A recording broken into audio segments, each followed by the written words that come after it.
asalaamaaleykum xarit yeeg mbokk yi nga xam ne yéen a taamu RTS 2 rawatina seen émission tam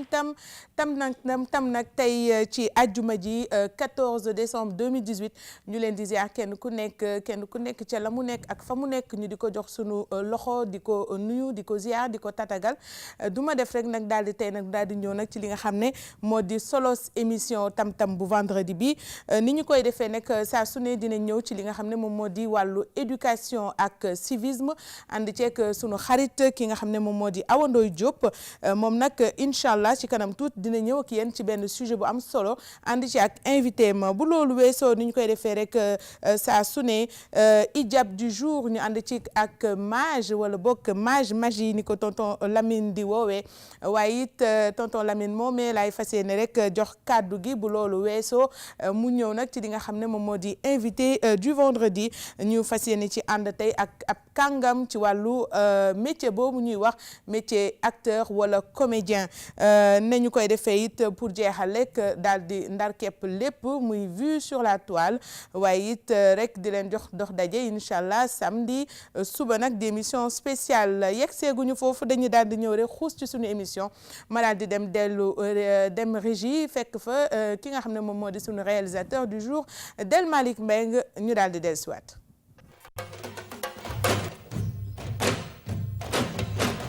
jërëjëf Del Malick jërëjëf it ki nga xam ne moom moo di Amsatou Soxna nekk ci wàllu vidéo bi fàttewuma nag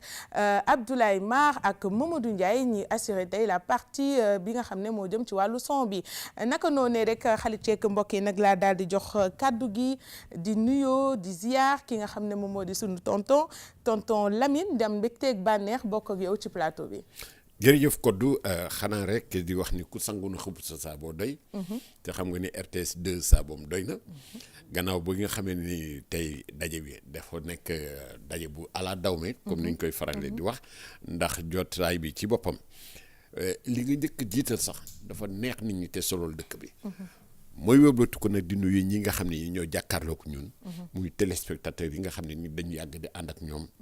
ren muy 4e saison bi. man nag maam ak tiitaange ndax xam naa ne yow bokk ak yow plateau émotion bi day daal di bari ndax doyen nga ci lépp ci àdduna ci métier bi ñu nekk kon xam naa dinaa jéem rek def yëf yi na nga xalaatee ne noonu laa ko xaw a war a defee ndax xam nga remplacer yaa xam moom yombul rawatina nag bokk ak yow plateau bi mais dinañ jéem jërëjëf tonton Lamine noonu nag lay joxee kàddu gi sa partenaire sa jigéen sa koo xamante ni si daf may neex saa su ne ma leen di seetaan mu di Awa Ndoye Diop yoreel ñu fii lépp lu jëm ci wàllu éducation ak civisme tey nag mu fas yéene ñëw ak ñun ci wàllu thématique boo xam ne dafa jëm ci éducation. Awa Ndoye Diop maa ngi lay ziar di la dalal. maa ngi lay nuyu Sista Kodou di nuyu ñi ci plateau bi yëpp sunu invité Mathilde. sunu beneen invité Ngom. mais aussi di nuyu sama partenaire comme ni ma koy faral di defee sama xarit sama kilifa ci plateau bi tonton Lamine Ndiaye. effectivement tey beneen thème la ñu indi mu nekk ci violence dans les écoles. ci fànn bu nekk. donc bu ñu duggee ci biir thème bi defe naa dinañ ci gën a mën a xuus gën a mën a sensibiliser gën a mën a aussi proposer ay solutions pour ñun ñëpp ñu pratiquer ndoo. jërëjëf la violence dans les écoles la violence sous toutes ses formes incha allah dinañ ci waxtaan loolee ñu fas yéene ci ànd ak ki nga xam ne moo di ganuk rubrique éducation bu tey bi ñu di ko woowee rek. Mathilde Sène madame Amigno di la dalal jàmm ci sunu plateau. merci Kodou kontaan naa torop ci invitation bi maa ngi leen di sant di leen di gërëm di nuyu askan bi yëpp. askan baa ngi lay fay ci sama kàddu waaye it noonu rek lay joxe kàddu gi ki nga xamante ne si moom moo di sunu invité du vendredi ñu di ko wax rek Moustapha Ngom moom nag di ngeen ko xàmmee ndax yàgg nañoo gis.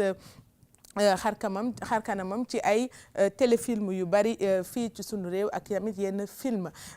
kon nag ñu ngi lay ziar di la jox sa wàccuwaay Moustapha Ngom. waa kay jërëjëf Kodou ñuy am mbégte lool nag ci ñi ñu nar a bokkal plateau bi muy le doyen Lamine Ndiaye ak ñëpp daal ay Mathilde ak ñoom ñëpp. parce que opportunité dafa yombul donc ku la ko may ku nekk pour nga mën a waxtaan ak askan wi parce que ñun aussi alalu askan wi lañu. donc ku ñu may opportunité rek dañ ciy am mbégte lool. waaw ci biir askan boobu nag am ci ay jeunes yoo xamante ne si dañoo commencé di dox seeni tànk bëgg leen a roy ci lépp loo xam ne moom moo nekk waaye liggéey bu rafet boo xam ne def ngeen ko wan ko askanu Sénégal à travers vos différentes productions ñooñu xam naa tey dinañ am mbégte ak bànneex déglu la ci biir loolu rek laay daal di ñëw nag ni daal di dugg nag ci li nga xam ne moom moo di Ali Kale gi ñëw ci sunu élément bi nga xam ne moom la ñu awandooy Diop préparé ñu daal di nag dugg ci sunu thématique du jour mu di la violence en milieu scolaire.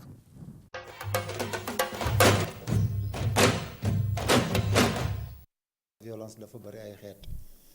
nit ñi d'habitude dañu yaakaar ne violence am na boo dóoree nit nga laal yaramam ay yooyu alors que am na yeneen forme de violence yoo xam ne xëy na moom mooy gën a metti que violence n'est-ce pas physique boobu mais nit ñi souvent duñ ko wax te souvent duñ ko gis pourquoi parce que lu nëbbu la élève di saaga moromam wala napp ko di ko naan tous les jours na nga ko indil 500 francs sinon mu dóor la ay yooyu mais yooyu ay xeetu violence la yoo xam ne d'habitude du feeñ. waaw remarqué nañ ko que fii daa bari ay violence comme la fois dernière ñi amoon na ñaari élèves yu doon xeex fii ci terrain bi ba kenn ki daa mujjee dam moroomam te kooku bu demee ba tane day jël revanche day bëgg a wax ne man su ma wéree damay dem fayu te loolu wóorul mën na see am ay rayante yooyu et consort. bon violence yu nekk école sénégalais ba dafa bëri na trop ndaxte da ngay gis élèves yoo xamante ni dañuy ñëw jàng di ko solu yoo xamante ni dootoo comprendre mais bien vrai que am na ay règlement intérieur mais pour ñu respecter règlement intérieur yi quoi day xaw a jafe. vraiment élève boo xasee bu ñëw jàng fii nii da nga war a xam ne jàng moo la fa andi farantu wala yooyu noonu nag mënuñu ko bàyyi seen gàlle bala xale nga jàng nga moo la tax a jug da nga war a jàng après jàng nag tu es libre de faire ce que tu veux vraiment. violence institutionnelle maanaam professeur xam nga dafa am doole ndax moom mooy sëriñ bi ci kaw taalibeem doole bu mu am moom moo koy apprécier moom moo koy juger moom moo koy bindal ay kayitam affaire yooyu te bu ci defee lu bon rek du baax ci élève bi. yow élève bi da nga ko war a jox xam-xam moom da nga ko war a jox xam-xam waaye dolli ko xam-xam jàngal ko lu baax mais waroo am relation ak moom. ci école bi tam am na peut-être nit ñoo xam ne ils n'ont pas reçu une bonne formation xamuñu yenn yi mais ñun bu ñuy nekk école normale dañ doon wax loolu dañ lay wax carrément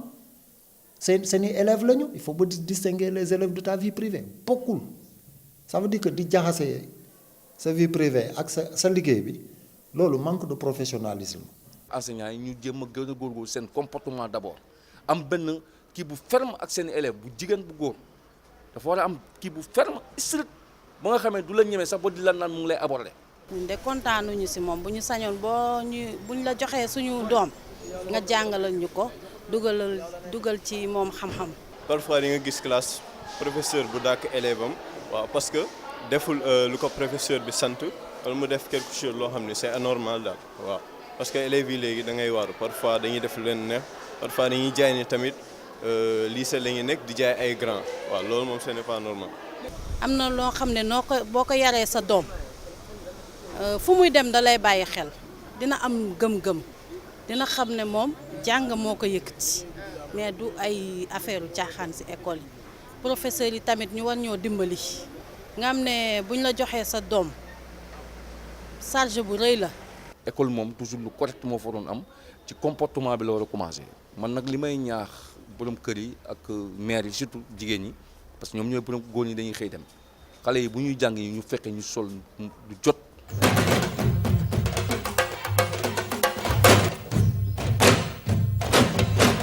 jërëjëf Awa Diop Ndoye tey nag ñu indil mu interpellé képp kuy waajur interpellé képp kuy élève waaye it képp kuy professeur wala nga nekk enseignant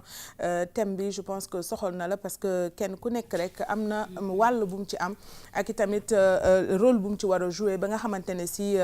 école day nekk li ñuy wax école amie des enfants ba nga xam ne xale yi dañuy yàkkamti sax dem école parce que ni ki ñun ni ñuy passer le plus clair de notre temps dans le milieu bu ñuy liggéeyee noonu la ñoom it ñuy passer le plus clair de leur temps ci biir école bi Awa Ndoye vraiment bëggoon naa nag nga daal di ñëw nag xuus nag ci li nga xamante ne si moo di sujet bu am solo boobu nga ñu indil tey. merci beaucoup Kodou sujet bu am solo parce que ñun ñëpp jàpp nañ ni que ku nekk fi ngay liggéey mooy sa première famille te élève bi aussi école ba muy dem moom mooy première famille ñu bëgg ko ñu bañ ko bëgg parce que presque 8 heures de temps moom lay passé ci école ba loo xamante ni du ko passé ak ay waajuram wax nañ ko ci biir thème bi ci interview yi ñu réalisé que violence bi dafa dem ba ëpp doole te fi mu nekk ni li ñu fi tax a toog mooy yan solution moom la ñu mën a proposer ndoo pour que ñu mën a régler problème boobu petit à petit ba keroog lépp di saafara parce que bu ñuy wax école bu ñuy wax milieu scolaire école la boo xamante ni dañ fay yar donc mu rejoindre suñu thème bi léegi bu fekkee fi nga xamante ni dañ fa war a yaree ñu dem ba nga xamante ni violence bi foofu lay jógee il y a problème te violence yi wax nañ ko ci forme bu nekk dafay nekk entre xale yoo xamante ni daf ciy am kenn ku ci faible ñu napp ko terroriser ko ba xale bi dootul mënati joxe li mu waroon a joxe walla mu nekk entre benn professeur ak élève am ndaxte tout simplement xëy na am na cofeel gu nekk seen diggante ba chantage di ci dem ba xale bi du dootul mënati concentré wu walla mu nekk aussi loo xamante ni parent bi bu doomam di génn du ko contrôler benn contrôle boo xamante ni xale bi dina xam lan moo ko yóbbu ci école bi am nañ fi sunu invité et moom tamit dina ci indi contribution am surtout côté solution ak lan mooy rôle ku ci nekk pour que ñu mën a éradiquer fléau bi nii nga xamante ni mi ngi nekk di law fu nekk. waaw li nga mujjee wax rek ñu daal di ko soppali question jox ko moom mu di rek ni mu ko waxee nii d'abord xam naa nga camper un peu sujet bi naa di ñëw nag ci li nga xam ne moom moo di état des lieux bi parce que tamit lii dafa am lu war a tax ñun ñu def taxaw seetlu bi voilà dafa am lu ko waral moom moo tax merci Awa merci Kodou effectivement sous 2 angles laa gisee violence bi parce que am na responsabilité parents yi ak responsabilité élèves yi ak responsabilité corps professoral bi bu ñu gëstuwee ñaari vidéo yu ñu seetaan tout à l'heure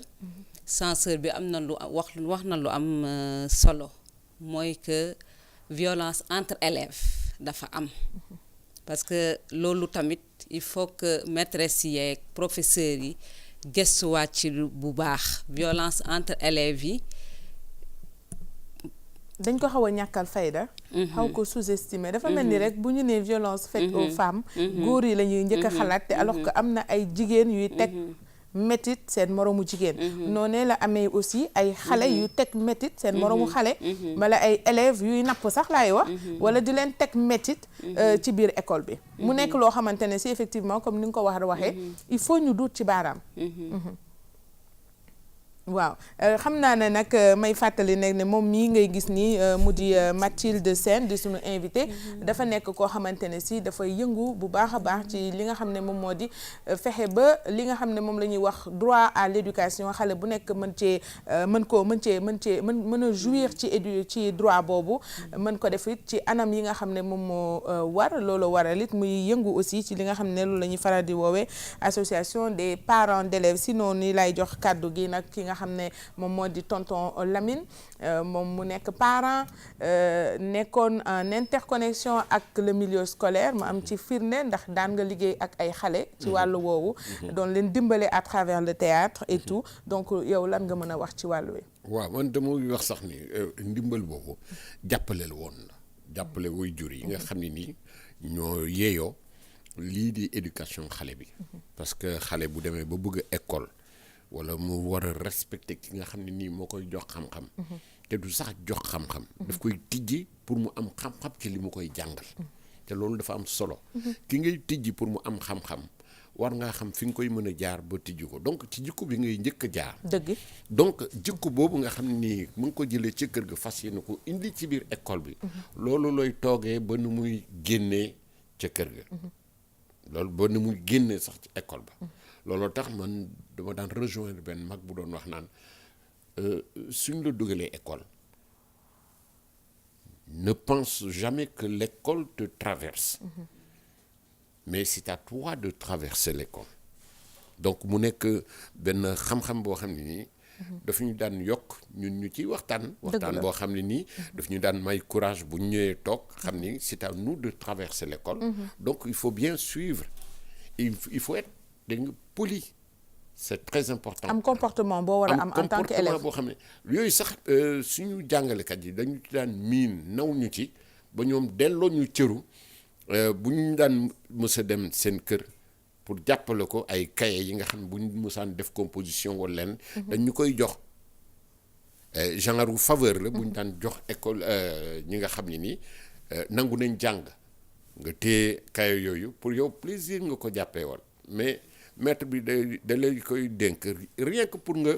nangu xam ni waaw am na daal fu mu la teg que loolu dafa war a nekk benn rapport boo xam ne dafa la war a dimbali parce que tant que yaa ngi xalaat maître bi fu mu la teg da ngay gën a sawar di ñëw sawar ci li muy joxe pour nga jàng sawar ci moom sax ci boppam da nga koy bëgg sa biir xol te doo xam lan la ba su la rombee sax ci mbedd mi da ngay làqatu doo bëgg mu gis la dëgg la loolu am na donc xam nga yooyu amoon na ci ay jamono donc dafa am importance lool te léegi dañ koo gisatul maître bi danaa nekk mit ci yow nga fan ko comme ni nga wax voilà bëgg da ngay identifier wu à moom bëgg sax quelque part wax ko moom bien xam li mu xam ak yu demee noonu ba nga xam ni am na yoo xam ni sax doo ko sañ a def donte kon yow génn nga école ba yaa ngi sa biir kër parce que xale fu mu mënti nekk dafa nekk ci benn environnement boo xam ni bu ko dolliwul mën na ko yàq dëgg la muy ci école ba muy ci kër ga muy ci mbedd mi te ñett yooyu lay jànkonteel ba muy yegg ci école bi ak nu mu fay jógee di génn loolu am na kër ga loolu am na te lu mat a bàyyi xel la ci noonu nag lay gestoo ki nga xam ne moom moo di sunu invité du jour moom tam mu war ci mën a am lu ay kàddu yum ci sànni ci wàllu violence boobu nga xam ne tey moom la ñuy waxtaanee violence bi nga xam ne moom la ñu nemmeeku ci école yi di bàyyeekoo nag fu ne di dem ci ku ne waaw Codou da ngeen dugg tey ci thème bu am solo parce que xam nga néew doole rek tooñ la parce que soo néewee doole mara day taali lu nekk daf ciy mën a am te pratiquement man dama ne daara yi mooy école bi dañ ko war a saytuwaat bu baax a baax parce que dafa sensible trop li tax ma wax loolu mooy ci maître yi sax laay njëkkee parce que dafay nekk métier boo xam ne dafa complexe lool parce que avenir u xale bi ci yow lay njëkkee kon boog ki nga xam ne moom moo opté pour nekk un maître donc daf ko war a bëgg le métier. dafa war a nekk sacerdoce la war a doon mais daf ci bëri ñoo xam ne gagne-pain rek lañ ko def léegi quoi donc il faut nga am amouru métier bi ci la moom moo la mën a permettre pour nga mën a encadrer élèves yi nga xam ne ñoom parce que ñoom ci yow la ñuy référé woo waaw aussi parents yi aussi am nañ ci responsabilité am nañ ci parce que doom da ngay di waxtaan ak moom di ko mettre en valeur soo ko mettre en valeur rek fu mu mënti dem dina xam boppam daal waaw da nga wax lu am solo di junj li nga xam ne moom la ñuy wax sacerdoce moom la tubaab wax sacerdoce war a jógee ci ñi nga xam ne ñoom ñooy enseignants yi mu nekk métier bu noble métier boo xamante ne si je pense que képp kuy enseignant say boo dajeeg sa élève mu màgg nga dajeeg moom ci bureau wala ci hôpital ba wala dara di nga gis ni mu lay bëgg a delloo njukkal waaye it ci biir loolu rek dañuy bàyyi xel nekk ni awa ñaar dafa am muy éduquer ak enseigner mu nekk ñaari mbir yoo xam ne ute na daanaka saay boo ne yow da ngay éduquer rek doo enseigner dina am lu manqué nga ne da ngay enseigner rek doo éduquer dina am lu manqué ndax nde enseigner mooy transmettre li nga xam ne mooy le savoir nga jox ko say élèves éduquer leen mooy transmettre inculquer leen les valeurs sociales wala morales yi nga xam ne moom moo war a tax wala sax bu la neexee intellectuel nga xam ne moo war a mun a tax mu nekk citoyen bi gën awa ma bàyyi la kàddu gi effectivement Codou xam nga tout le temps dañ koy wax ci plateau bi ñu ne dafa am ñaari kii yoo xamante ne dañ koy confondre moom mooy éduquer et instruire kër ga moom mooy éduquer école ba moom mooy instruire mais tey dem nañu ba nga xamante ni ci école ba dañu war a sol les deux casquettes. Exactement moom mooy le rôle d'éducateur et le rôle d'instructeur. Absolument dañuy wax ci affaire violence yi mais solution yi war na mën a bëri Codou. Tu sais pourquoi parce que tout simplement yow mi nga xamante ni yow yaay maître classe bi yow yaay enseignant aux élèves yi tu es le chef de la classe bien vrai que ni du ñuy bëgg di utiliser trop terme boobu mais xale yi dañuy toll foo xamante ni plus ñuy jël âge plus plus ñuy gën a immature. Donc est-ce que aussi yow mi nga xamante ni yow yaay chef waruloo mën a teg yenn instruction yoo xamante ni yenn sanction yoo xamante ni même bu fekkee ni que dañ la wax ne la sa élève dafa doon xeex ci beneen classe sax yow mi nga xamante ni yow da nga ko yore tout en sachant que da ngay contribuer ci éducation est-ce que yow waruloo mën a sanctionner élève bi ba nga xamante ni bu beneen yoonate dootu ko ñemeeti def parce que tout de suite am na kenn ku ne ñaar dañ doon xeex ba kenn ki damm moroomam est-ce que aussi administration bi def nañ ci li war a def liñ ci war a def parce que affaire bi du jël xale bi rek yóbbu ko hôpital mais affaire bi mooy yow yan sanction ngay teg keneen ñoom ñaar ñëpp ñu doon xeex mais principalement aussi ki nga xamante ni moom moo damm ba nga xamante ni dootul sañati xeex defe naa ni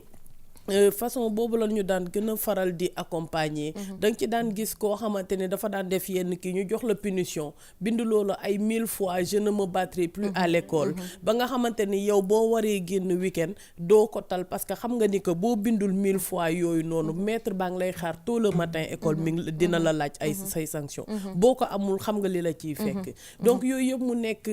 comportement yoo xamante ni enseignants yi war nañ koo mën a adopter aussi membre administration bi tamit parce que membre administration école bu nekk daf ci am rôle bu rëy bu muy jouer parce que bu même fekkee ni que enseignant bi dañ koy fay yow yéen ñi nekk ci administration bi yéen a yore gestion administration bi te règlement intérieur yéen a ko war a mën a appliquer loo élève bi bu fekkee da ngay jox élève bi rek règlement intérieur ne ko règlement intérieur baa ngi noonu xale bi daw 1 an ba école tëj te gisu ci benn sanction dafa naan juste ay blabla la waaw loolu ci biir loolu nag lay daal di gëstoo encore ki nga xam ne moo di suñu invité Mathilde est-ce que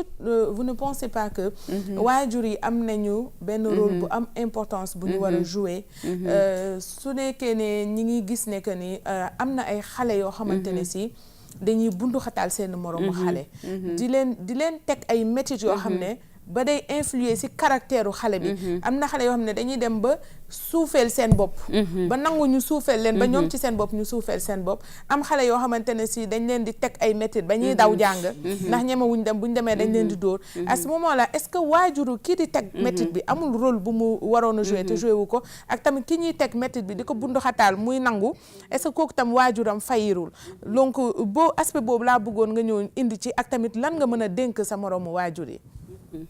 li nga wax lu am solo la parce que waajur bu nekk war nga xam sa doom war nga di waxtaan ak sa doom war nga am ay moment de qualité ak sa ay doom mais ñun léegi waajur yi ñu ngi daw fu ne amuñu jot mais dafa laaj ñu am suñu jotu doom yi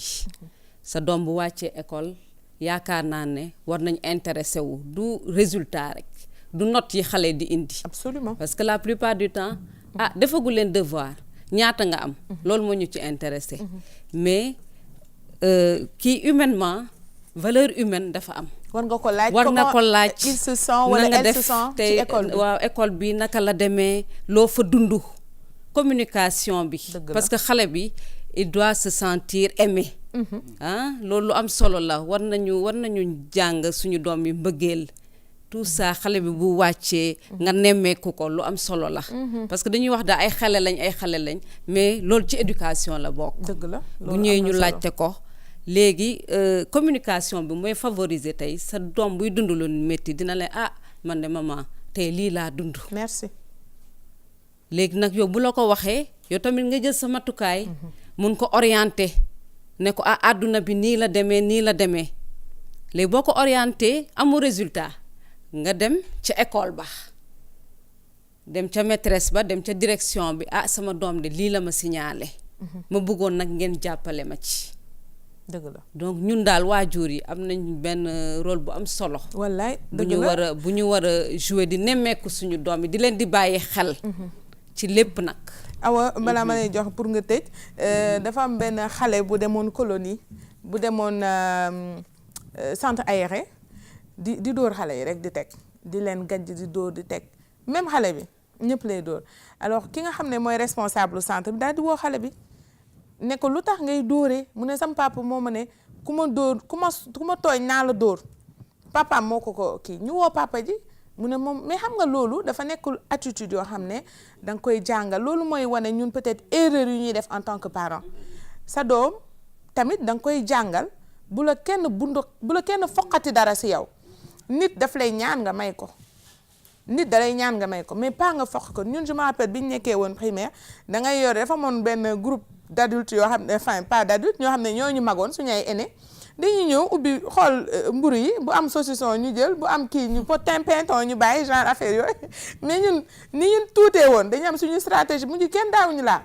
parce que il faut savoir se défendre il faut apprendre à son enfant à se défendre c'est important il faut que sa doom xam ne moom mooy kan lan la ut ci école bi lan moo tax waruñu ko yab warul yabaate aussi Awa. Merci beaucoup Kodou c'est vrai je suis tout à fait d'accord avec toi si booy waxee si angle boobu parce que tout simplement ñun parents yi parfois dañuy jàpp ni que le fait de dire à notre enfant boo demee école ku la dóor nga fayu looluy régler solution bi te loolu en fait moom mooy gën a créer solution bi ba dañuy dem ba suñuy doom sax dañuy toll foo xamante ni dootuñu bëggati tooñ ba pare ni nit ki baal ma donc muy semer benn wala bu ñuy orgueil ñaan duñ wax s'il te plaît alors que da nga war a imposer ñu ne la s'il te plaît exactement parce que xam nga moom la ñuy wax naan il y a des mots qui sont faciles à écrire mais difficiles à prononcer mooy s'il te plaît je t'en prie merci je reconnais j'accepte j'admets j'ai eu tort ay mots la yoo xamante ni facile à écrire mais difficile à prononcer et il y a des adultes yoo xam ne ñoom tamit mënuñu ko prononcer malheureusement te mooy li tonton wax léegi noonu si base bi la c'est vrai que ni violence bi bëri na si école yi mais booy xool aussi l'enfant ne fait que transférer ses émotions dans le milieu scolaire bu fekkee ni que depuis si kër gi la commencé après fu mu dem daf koy continuer parce que dafay jàpp ni que lii moom mooy continuer booy xool en général xale yu violent yi depuis seen kër dañuy bëgg di xëccoog seen i rakk wala di xëccoog seen i mag après ñu te duñ leen ci corriger ñu jàpp ni àdduna nii lay demee ñoom tamit ñuy violent voilà ñeneen ñi nga xam ne dañuy gis seen parents yi di subir ñoom ñu tamit ñu assimiler ne dañu war di subir ñoom tamit exactement et voilà donc mooy loolu dafa doy waar donc travailler aussi la confiance en soi ci xale yi ak l'estime de soi ci xale yi daf ci am solo te loolu noonu professeur bi am na ci part de responsabilité mais aussi parent moom moo ci gën a ëpp part de responsabilité na ñuy gën a di seetlu xale yi di waxtaan ak ñoom di leen conscientiser mais conscientiser bi du ne xale bi lii baaxul boo ko nee lii baaxul da nga koy wax lan moo waral lii baaxul mu mën ko éviter. jërëjëf Awa Ndoye tey li nga fi indi tey maanaam buñ ci naroon a continuer je pense que doon na mën a def émission bi tonton Lamine waa ñaar rek laa ci gis yi mooy wax parce que problème bi fi mu gën a metti sax c'est ce qui sont vraiment des victimes je pense que c'est les handicapés et c'est important effectivement et là dafay ñëw ci wàllu éducation inclusive voilà loolu xam naa ne Awa foog nga def ci sujet moom ci benn notion boo xam ne bu doy waar ñu war ko di ko jàngale bu baax ci école bi muy l'intégration. Très bien Awa tonton Lamine sulli na foofu benn brèche boo xam ne il faut que ñu ñëw ci parce que ces enfants là yi nga xam ne dañu ne c'est des enfants différents man ma ne non c'est pas des enfants différents c'est des enfants à besoins éducatifs spéciaux c'est des enfants yoo xam ne c'est pas à eux de s'adapter à l'école c'est plutôt à l'école de s'adapter à leurs conditions physiques ba nga xam ne ñoom itam dinañ mën a jouir pleinement de leur droit à l'éducation di retenir lu am solo li nga xam ne moom la sunu invité bi di wax di Mathilde Sène madame Aménio moom nag nee na parents yi c'est vrai utum xaalis neex na dërëm neex na waaye nga ut jot pour sa njaboot di leen déglu di waxtaan ak ñoom dafa am solo jërëjëf xam naa ne nag dañuy daal di rek xuus jàll ci li nga xam ne moo di sunu deuxième rubrique hijab du jour ak mage magique c'est parti.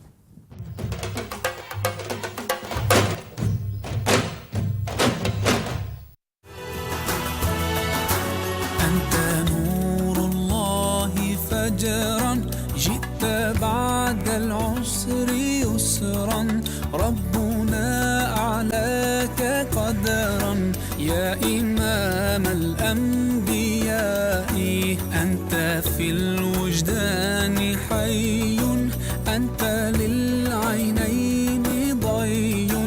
أنت عند الحوض ري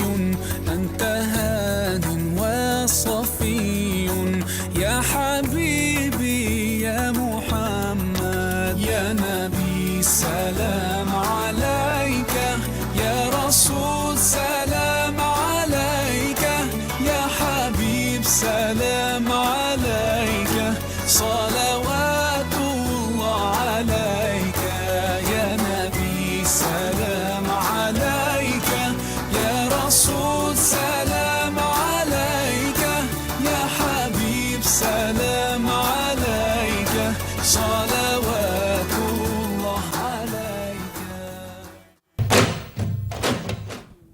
hijab cérémonie bu rafet yii nag ñu ngi koy def bu fekkee ne dañuy dem takk wala ñuy dem ngénte wala ñuy dem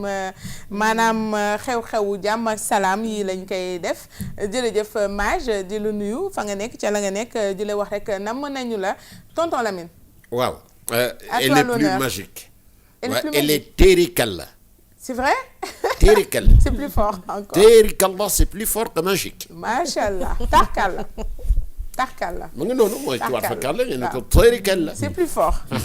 Moustapha noo gisee hijab bi. oh jigéen day yiw daal. waaw parce que day yiw. dafa am solo parce que xam nga man j'aime beaucoup quoi. j'aime beaucoup parce que ñun Sénégal ñun dañu am ay dañu am suñu culture. dañu am ay références. dañu am ñu am solo ñoo xam ne dañu nekk ci réew bi quoi donc col gu yiw dafa am solo trop daal. jërëjëf waaw day tax ku la gis da lay naw col gu yiw non mais am na colin yoo xam ne soo ko solee ñëpp dinañ am ci yow accès. te gis nga yiw maanaam diine yëpp ko bëgg. fonk ko muy chrétien bi. muy jullit bi xoolal sunu mbokk chrétien bi nu mu yiwee. def musóoram def ba mu baax macha allah. noo gisee hijab bi. hijab bi rafet na torop mooy li may wax rek pudeur lu am solo la. pudeur. bu mu nekk apparence kese. l'élégance dans la pudeur. waaw l'élégance dans la pudeur. lu mën a nekk la waaw alors Awa Ndoye parce que nag xam nga lu tax mu may neex ma lay jox kàddu gi Awa c'est vrai que muuru xëy na diine ji moo ko santaane mais yiw yaakaar naa ne man damay rendre hommage à toutes les femmes sénégalaises parce que dañu ne ñu muur suñuy cër ñu yiw xëy na hijab bi ni ñu koy defee nii xam nga arab xëy na moo ñu influé mais dama ne jigéenu sénégalaise dafa yàgg yiw ndaxte nga sol sa camisole teg ci sa grand boubou def sa kaala ba tey rek muuru la te yiw na waaye it léegi de plus en plus da ngay gis ñoo xamante ne si dañuy musóoru donc yiw bi daal macha allah dafa mel ni léegi nit ñi dañu opté pour yiw. ba pare daf lay jox beneen image yow koddu daf lay gën a valoriser mooy li kii wax par exemple sax ñu jox la âge boo xamante ni yeggu fa donc xam nga moom mooy sutura malaanu sutura boobu noonu suñu borom bi di la sàng voilà kiiraay sutura moom donc dafa am solo trop en tout cas ñi ngi féliciter ñi ko wane léegi te bu ñu mënee tamit di encourager nit ñëpp ñu koy def parce que dafa fashion aussi dafa fashion et puis li may wax tout le temps rek là où les cheveux naturels coûtent 400 000 bon ñun am nañ ci paanu foulard quoi voilà et te dafay ànd ak lu nekk. merci beaucoup rafet na trop. un clin d'œil à toutes ces femmes yi nga xamante ne si muuruwuñu mais ñu ngi yiw donc di leen wax ne rek foofu ngeen jàpp foofu la ñi nekkagul tamit ci yoon bi di leen ñaanal yal na leen yàlla teg ci yoon bi l'essentiel est que nga muur say cër fexe ba nga xam ne soo génnee si mbedd bi en tant que femme ñu naw la parce que nag jigéen yàlla daf ko suturaal fonk ko ci biir noonu rek xarit ceek mbokk yi la ñuy xuus nag daal di ñëw nag ci li nga xamante ne si xam naa dina soxal torop tonton Lamine mu di élément bi nga xam ne moom lañ leen fas indil bala ñoo dalal sunu gan may fàttali Moustapha Ngom di acteur comédien mooy sunu invité tey c'est parti.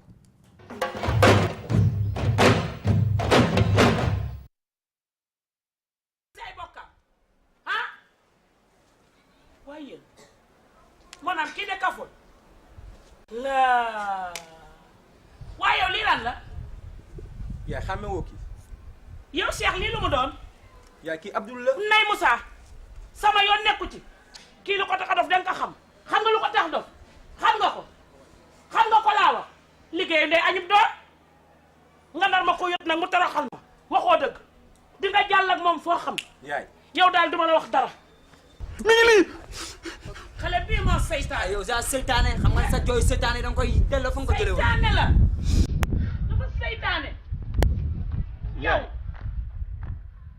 may leen ma rek lu ma leen wax yow noppi waayo nga may leen fii ak ay fan ba ma lijjanti ko fu mu nekk yaay ndax yaay kii suñu deret la yaay te ñun ñi nga xam ne ñooy ñi ko war a sàmm yaay yaay kii buñ ko génnee kër gi yaay fan la jëm yaay. waaye moo xam ko sànni kooku suñu yoon new ci yow sa Ibu dafa def ay bokkam sànni ko muy jéem kii ak katam gi xale bi sax li muy xeeñ laa xamut lan la ay bokkam dañ ko sànni dafa def rek ñu génne ko yaay yow nga ñëw fat ko may leen ma rek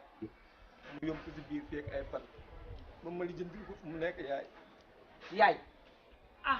yaay xam lan moo am. xale bii lii daal moom bu ñu ko bàyyee ci biir kër gi sunu musiba rek lay jóg. yaay comme wax na. ñëw ma wax na lii. nan ko bàyyi fii ak fan nga wax. lenn naa la ko xamal du lekk ci lekk kër gi. du ci naan. du naan ci doxu kër gi. du sang daa mus ko laal. dox kay digaale wuñu dara nag moom. waaw fan yooyu nag bu ñëwee bay boobu nga ànd ak kii foo leen xam jëm lu leer laa leen expliqué la dégg nga seytaane ba dee. xool ko muy jooy xoolal ma lii rek. bu na jaar nee de nee mu yéen.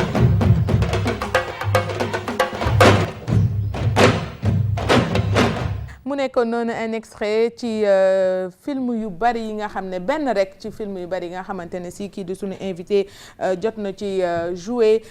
Moustapha Ngom di acteur comédien avec plus de 25 ans d'expérience nekk ancien président li nga xam ne moo fi jiitu woon daanaka ARCOS mu di collectif des artistes comédiens de Guédiawaye ginnaaw si gi nag moom itamit jotoon na nekk président ARCOS bu Guédiawaye tonton Lamine sa invité Ngom. waaw damay am mbégte ànd ak moom tey fii ci studio bi. ñu bokk plateau bi. jàkkaarloog moom dafa def loo xam ne nii. neexut a expliquer. xam nga rôle bi gën a difficile. ci biir théâtre mooy nga nekk dof. déjà sa présence d'esprit dans la vie courante dofoo. ñu ne la dof loolu. mu ngi mel ni ñu ne la jouer rôle mandikat te mosoo mandi. exactement nga war a def noonu. mais boobu sax tane na. parce que xam nga ni. dof bee ko gën a metti. waaw ku xelam neexul daal nga bëgg ko jouer. justement ça dépend maintenant de ses attitudes. attitudes yooyu moom mu war koo wone. bu sax foo jaar. merci grand damay am mbégte jàkkaarloog yow parce que da nga ma poser question bu am solo xam nga en général. nit ki suñ defee distribution jox la rôle li nga war a njëkk a def mooy nga def description personnage bi saytu personnage bi nan la war a mel caractère bi lépp nga seet ko biñ ma xoolee scénario bi mu nekk dof j'ai fait presque 3 mois yoo xam ne dama doon sillonner les mbeddu Dakar yi di xool ñi nga xam ne seen xel dafa wàññeeku nan la ñuy dundee moom mu mën a permettre au moins mu mën ci def li ma ci def daal waaw. parce que personnage dañ koy saytu quoi. waaw xam nga instant bi sax tonton Lamine instant bi ci série actuelle yi. parce que bii ban année la woon. bi c'est en 2003. c'est en 2003 déjà. actuellement nit yi ñu ngi siy jouer soo gisee am na rôle ku feebaram ku xelam feebar ci Idole. am na aussi ci beneen si wiiri wiiri jotoon nañ ko fi jouer.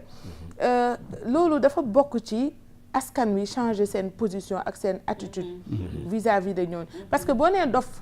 da nga koy tegal benn catégorie mais tey jii boo ne kii dafa am feebaru xel xam nga ne ku feebar dafa soxla nga jàppale ko dafa soxla nga faj ko dafa soxla nga gindi ko dina indi beneen lien booy am ak moom. waaw xam nga li tax sama posé ko la première question dafa am loo xam ñoom dañ ko liggéey ci suuf mooy dafa nekk ci biir famille ba pare mel noonu ñu war a liggéey seen diggante moom digganteem ak famille bi mu di l'acceptation qui est très difficile. déjà quelle est sa position moom ci famille boobu. voilà moom dafa nekk doomu jiitle xam nga doomu jiitle yu bari dina am yoo xam ne dafa leen dal ci famille bi ñu commencé di leen indexer. naan kii voilà lii laak fu nekk dañu ko fa dëkkal donc attribution yooyu ñu koy jox. ci yenn comportement yi la te bañuñu sax te yenn saa yi ba ci doomu jiitle ñu liggéeyante. ba mu mel noonu. wala mu am loo xam ni teq na ko ci biir njaboot bi ba mu changer esprit sax mu dem bay nuru ñooñu nga xam ne dañu wàññee ko ci xel. te fekk du loolu. moom beneen monde lay dund te nekk ci biir famille bi. loolu yëpp dafay ñëw encore densifier. Non seulement comme ni mu ko waxee distribution la mais le personnage bi nga xam ne nii nekk na ko. mais non seulement loolu lan la ñu war a liggéey bu diggante bi léegi mu am rapprochement bu feebaree ñu nangu ko. ba pare war koo mën a faj. d'autant plus que même souvent au début day nekk lu ñu waroon a mën a faj très bien mais dañ koy def comme ni nga wax moom dafa réew moom dafa soof dafa lii ba yëf ba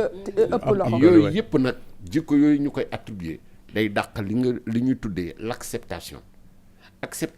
dafa jafe te gis nga lépp loo xam ne nii ñoo ngi koy togg ci àddina bëgg rapprochement am ba li ñu doon waxtaan sànq rek l'élève et son maître yooyu yëpp acceptation yooyu yëpp dafa bokk acceptation dafa bokk ci éducation te am doole nuñ ko mën a liggéey ba mu des ci xalaatu nit ñi xelu nit ñi ak xolu nit ñi loolu moo jafe. dëgg la Awa Ndoye Diop xam naa am na loo bëggoon a laaj sunu invité tonton Lamine bi. En fait c'est plutôt scénario bi nga xamante ni dafa émouvant parce que tonton Lamine dafa ne doomu jiitle ñu xam aussi doomu jiitle yi parfois surtout bu sa yaay dëddoo li ñuy dund ci biir kër yi ma gis ni que scénario boobu moom la bëggoon a jouer muy toucher aussi population bi ñu bëri ñu bëggoon a xam déjà lan moo la poussé nga jouer rôle doomu jiitle bi ci biir kër gi nga xamante ni yéen yaayam dafa wane ginnaaw. waaw merci xam nga idée bi dañ ko jëlee ci histoire réelle parce que en général c'est un constat qu'on a fait en général un père de famille su wonee ginnaaw rek këram day tas te une famille est sacrée parce que borom kër foog naa li koy gën a bégloo fa mu tëdd mooy mu wone gannaaw gis ay njabootam suudewu ku ne loolu ngay ñaan mais malheureusement du ñu demee parce que c'est une très longue histoire et dafa sensible parce que suma papa avant kër gi problème de miraas la woon problème de miraas la avant sama papa yi gaañu boobu man am naa liggéey maa nga ñu affecté ma Saint-Louis bi ñu ma affecté Saint-Louis léegi avant may dem donc bi ma dalee jotee suma rapport mu ubbil ci suma papa benn magasin mais bi ma ko ubbee dama ko bàyyi kenn xamul ni man maa ko ubbil paa bi donc pour ñoom paa bi moom mooy gérer affaire yu demee noonu quoi mais benn xaritam moom ndong moo ci xam affaire boobu quoi bi paa bi gaañoo nag ñu teg affaire u miraas ñu woo ma ñëw ma ne leen man de li ma amal solo mooy su ma sañoon sax kenn du ko miraas parce que man yàlla def na ni man xëy na am naa fu ma toog j'ai les conditions sont réunies mais su may rak mën a guñu donc su ma sañoon kër gi kenn du ko jaay ñu def ko kër famille mais après suma tante gisewul noonu pour moom man damay ñëw di jaay affaire u doole affaire u demee noonu par la suite ci la benn xaritam ñëw waxtaan ak moom ba yóbbu ko ci sëriñ mu liggéey ko bi mu yóbboo ci sëriñ biñ toggee ci jour miraas man de sama wàll may naa leen ko ci xol bu sedd léegi nag moom aussi mu bañ toujours loolu parce que nee dama leen di jaay affaire quoi donc man daal d'accordul ci may bi quoi mais boobu affaire bi mais ci fin bi nag la affaire bi soog kii. après nu mu mujjee ndax après xelam mujj na dellu si wala. si xelam mujj na dellu si parce que après bi sam papa gaañoo bàyyi magasin affaire yu demee noonu am na beneen borom kër. mais borom kër gi dafa ñëwoon aussi di profito ci miraas bi. ci miraas bi quoi ci alal ji mu bàyyi. bi mu demee ba ci biir ci miraas bi aussi pratiquement mu lekk lépp. ci fin bi moom ci lay soog a xam ni kii. ci lay soog a xel mi soog a ñëwee quoi ci lay soog a comprendre aussi ci lay soog a xam ni man bien yi pa bi bàyyi yëpp man maa ko bàyyi après mais c'était trop tard c'était déjà trop tard malheureusement tonton Lamine dinaa la joxaat léegi kàddu gi xam naa invité bi Mathilde dina am lu mu si mën a teg di ngay faral di suivre les productions surtout yi nga xam ne moo fi amoon bu njëkk ba ak daanaka yu mel nii mais ñii dañu nekk aussi ay kàngam ci wàll bi ba lépp lañ koy xalaat bind bi jeu bi lépp dara duñu bàyyi benn détail man laaj bi ma ko bëggoon laaj rek mooy que expérience bi ngeen am tey naka ngeen koy capitaliser pour parce que il faut ngeen bàyyi fi dara pour les générations futures donc yéen est-ce que yéen a ngi yëngu pour capitaliser loolu yëpp am loo leen fi bàyyi pour les jeunes générations waaw toujours ñu ngi ci lancé boobu mais xam nga les données ont beaucoup changé parce que ñun au début ñun bi ñuy soog a dugg dañu amoon ay références am ay mag ñoo xam ne dañuy ñëw taataan seen xam-xam nangoo déglu mais aussi nangu critique mais c'est différent maintenant parce que métier bi dafa doy waar léegi dafa neef tout un chacun ku jóg rek yaa ngi ci. donc te un bon acteur li nga war a njëkk a nangu mooy critique parce que critique moom moo lay permettre nga mën a avancer quoi. parce que théâtre du leen lu dul xel la. donc su ma nangoo nga jox ma sa xel ma booleeg sama bos donc j'ai un plus. mais su fekkee nanguwuma nga jox ma sa xel nag donc damay nager ci erreur rek. mu nekk lu am solo loo wax tonton Lamine jamonoy tey jii ñaari mbir man amoo humble avis xaw a indi tuuti jafe-jafe mu di wàllu utum buzz. ak bëgg a nekk star. star mania ak buzz. xaw na indi gàllankoor tuuti ci jeune génération bi. waaw Kodou yaa ngi ma laaj lu ma neex tey. parce que man dama benn notion ci star. Les stars, ceux qui acceptent ça, d'ailleurs, ils ont beaucoup de tard. Les stars ont beaucoup de tard. Voilà. Non, là, quoi, et les vedettes, le doyen a parlé. Et les vedettes, trop de dettes. C'est vrai? Oui. Parce que d'où finance, moi, dette. Mais relationnellement parlant, entre nous, nous avons clamé, nous avons des vedettes, nous pouvons mais am na benn rendu boo xam ne seen diggante ak ñoom la parce que man bu ma taxee tey ëllëg ma dem ba ni ma doon toppatoowee ak yooyu am na fii ñu bari ñoo xam ne jaar nañ ci loolu mais ils sont reconnaissants dañ ñëw delloo cër boobu delloo njukkal c'est important waaw parce que maanaam du ñëpp ñoo am gàllankoor yooyu quand même am na si ñoo xamante ne si macha allah teguñu seen bopp star ñi ngi taataan si yéen di leen laaj ay conseils et je pense que loolu mooy le secret xam nga problème bi lan la ñan ñoo lay def vedette bu dul population bi njukkal gi nga waraloog ñoom mooy sa digganteeg ñoom ni ñu la fabee yëkkati la ca kaw am noonu na lu taxoon bu fekkee ni yoon wa nga jaaroon c'était pour éduquer la population éducation boobu nga leen di delloo payor bi am solo bu fekkee ni star nga vraiment trop de tard xam nga taar ci tubaab baaxul. parce que je pense que liy indi taar boobu mooy soo demee ba nekk star da ngay teg sa bopp fu kawe. ba doo nangu critique. doo nangu ku la suggérer. doo nangu ku la wax ne que ni waroo woon defee nii nga war a defee. très bien et donc du coup da ngay accumuler les tares. voilà comme tu dis. justement moo tax nañ éviter ñaar yooyu. léegi star nga kooku. moytu ko léegi vedette nga moytu loolu fa nga tegoon sa bopp di liggéey ndax bañ la yëkkatee yóbbuwuloo sa bopp fenn da nga ni naa am Pastef pour tekk ci li nga xam ni jël naa ko te mu jafe lool parce que bu la ci feebar fekkee wala làmmiñ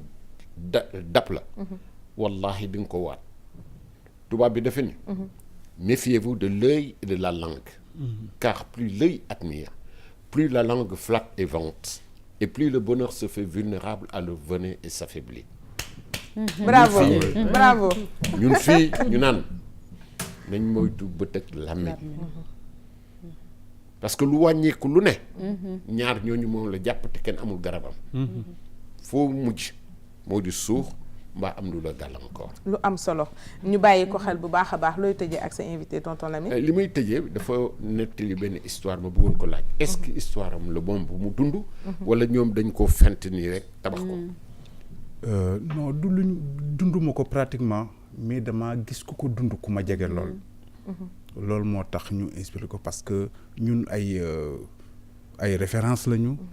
ay éducateurs lañu donc ay observateurs lañu donc dañu askan wi comme ni ma ko waxee sànq sama intro rek ñun moomatuñ suñu bopp askan wi moo ñu moom askan wi ñoo leen moom waaw ngeen delloo njukkal bu baax boobu askan c'est ça doon leen bëggal doon leen sensibiliser di communiquer ak ñoom di leen yee ñu del di leen remercier bu baax a baax ci loolu ngeen def te xaaru leen ci dërëm ndaxte kenn ku ne xam na ne métier boobu bokk ci nga xam ne day dundal ka kay def ci biir loolu rek malheureusement waxtu wee ñu xot xarit yeeg mbokk yi ñu dem vue sur la toile dellu si waat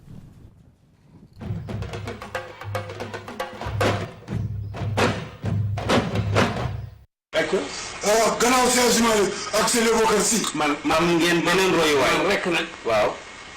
sang bi moom rek nag maa fi am nag moo fi am nag alkaati buy jotte bi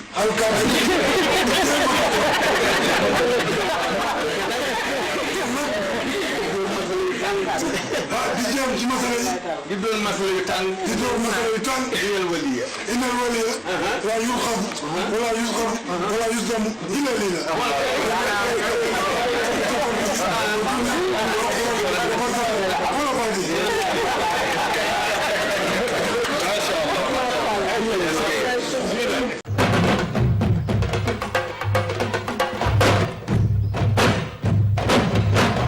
fàttaliku ki nga xam ne moom moo di borom daara ji Serigne Mansour Sy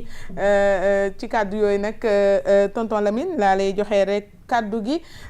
di la wax rek jërëjëf ci li ñu fi indi tey vraiment mbégte ak bànneex la saa su ne di ànd ak yow lan ngay tàggatoo ak ñun ci àjjuma ji. xanaa ma léebu ko ci wolof rek. maanaam tur wuyu na boromam. tur uyu na boromam. waaw ko tuddee nekk borom daara ji. waaw rek. doy na sëkk. ak barke. ndax lay tàggatoo ñu gis attribué ku nekk. déedéet duñ ko attribué ku nekk de. borom daara ji rek. kon ñu jox la dox daje kañ. ajuma bii di ñëw. ajuma bii di ñëw. incha allah. ci leneen loo xam ne lu wex xatt la. ci leneen ak keneen. voilà aywa Awa Ndoye Diop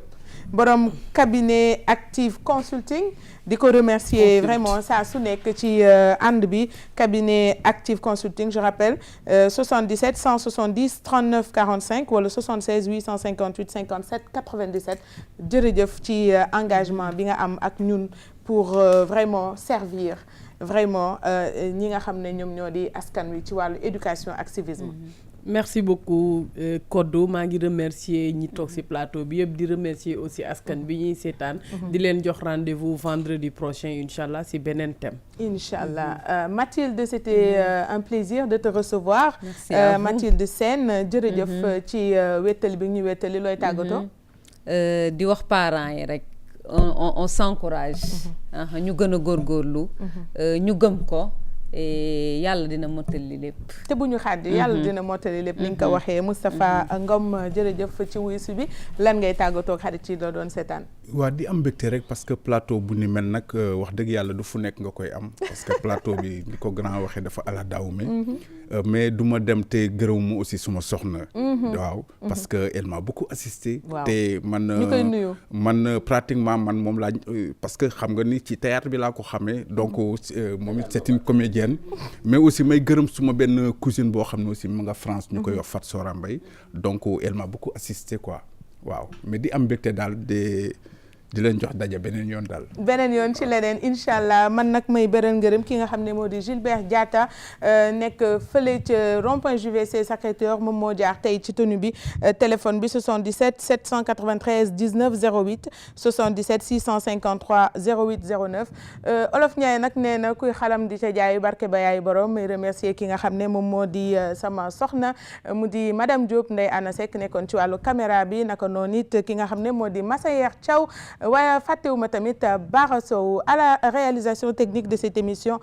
ki nga xam ne moom moo di Abdel Malik Meng merci beaucoup Amsatou Sokhna Mamadou Ndiaye son ak Abdoulaye Mar fàttewuma leen merci beaucoup à tous et à toutes inchallah je vous donne rendez-vous demain samedi à partir de 11h pour un autre numéro de Tam Tam excellente suite de programme sur RTS2 au revoir.